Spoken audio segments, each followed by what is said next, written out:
I was adopted when I was 3.5 with my twin sister from Korea and raised in a loving family, and always had a desire to adopt children myself. I learned more about foster care. I've heard of it, but then I started really learning about it, and it started to really interest me and tug at my heart. He led me to an informational meeting a couple years back, and I knew at that meeting that I was supposed to do this, for sure. Once I did, and I went to orientation at Pure Heart, I just kept getting more convicted and falling more in love with that whole experience that I was gonna get to have soon. 4 weeks into doing my classes, I got a call from a friend.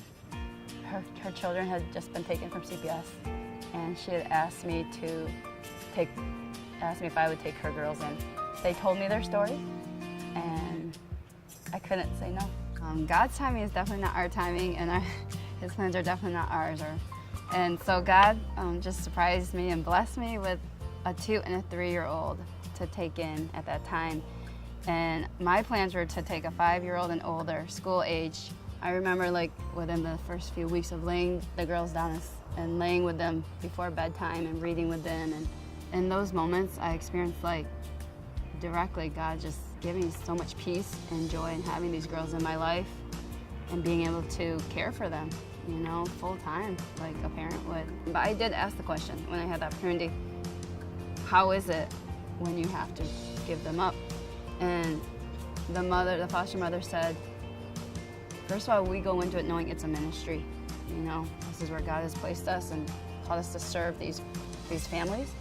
But also knowing that that pain that we may have to go through when we give the kids back, it's nothing like what the kids have to go through themselves, being relinquished from their families.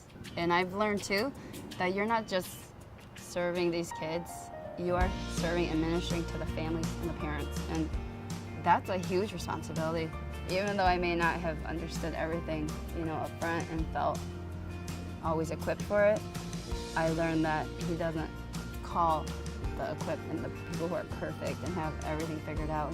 He will equip you because He calls you, and we are just to be obedient and trust Him through that process. So spiritually, it's definitely strengthened me and made me just rely even more on God and just trust in His plan for me.